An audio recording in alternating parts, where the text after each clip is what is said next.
Let our past breakdowns drive out future breakthroughs. A Call for New Year Resolution by Temrat Seyoum. The end of the year is traditionally a time for reflecting on lessons learned from the past 12 months and looking to the future with optimism. New Year's resolutions offer us a chance to identify specific ways we can improve our lives and make concrete changes for the better. Viewed from the context of our struggle, this is to reflect back with the aim of identifying achievements and areas for improvement or even radical change. For many of us in the justice-seeking camp, I presume 2022 had more lowlights than highlights, with the regime in Asmara unabatedly continuing to do the things it wanted to do, while our people continue to be languishing in unimaginable scale. For various reasons, we are way far from being at the forefront to rescue our people and country. Some may argue that it's hard to lay down a path toward a better future when so much of what's wrong with our present is out of our control. I genuinely differ in that so much of what went wrong with our present has been within our domain. We could have done much better had it not been for our own unfortunate inherent lack of cohesion and inhibitive political culture.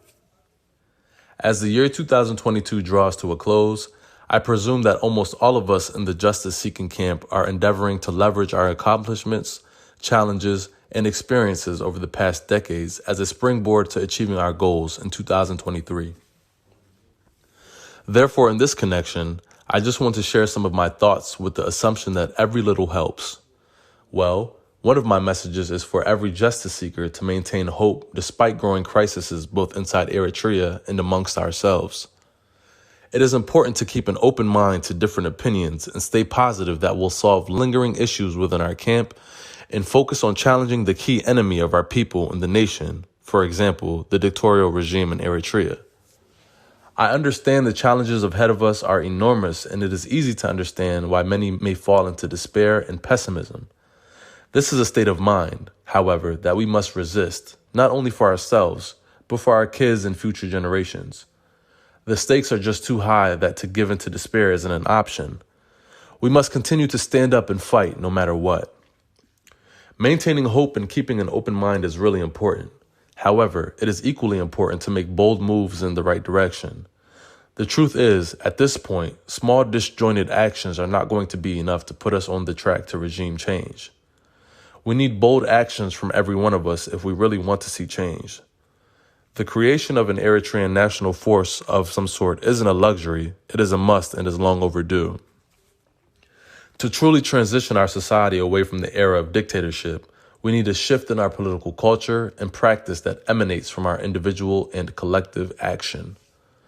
The greatest impact we can make right now is to self-reflect and make genuine evaluation of our individual contributions to the struggle to ensure the wishes and aspirations of the Eritrean people. This self-reflection at an individual level should be replicated at an organizational level too, in order to genuinely assess the impact that our organizational roles have had on the ongoing struggle. It is time that we came out of an inhibitive political culture and practice and be responsive, more proactive, and adaptive. Our focus should be centered around the wishes of the Eritrean people and in the best national interest of Eritrea. We all aspire an inclusive and forward-looking political process to effect a genuine change in Eritrea. This can only be realized when every one of us make a genuine self-reflection, both at individual and organizational levels, and when taking the correct measures accordingly. It is also very important that at each justice-seeking organization, we elect the right people into office. A leader must be knowledgeable of the true nature of our crisis and the chemistry and complexity of Eritrean politics. Leaders are also expected to cope with the challenges and be ready to take bold actions necessary to address them. We have to engage in sincere dialogue and really examine how our own leadership, lifestyles, and personality traits have been contributing in light of the collective efforts for making a meaningful progress to change the regime in Eritrea. The transition is going to require each of us to play our role in whatever way we can. Let our choice be on the right side of history. Our people desperately need a practical political process to deliver its wishes and aspirations, which includes peacefully coexisting with all its neighbors. Ensuring our country's sovereignty, territorial integrity, and unity of our people is inseparable with the mutual respect and interest of our region and the world at large. For this, we need to garner genuine regional and international support towards ending the brutal system, which can be done partly via vigorous diplomatic and lobbying activities. I believe our collective leadership thus will be able to achieve these tasks pragmatically.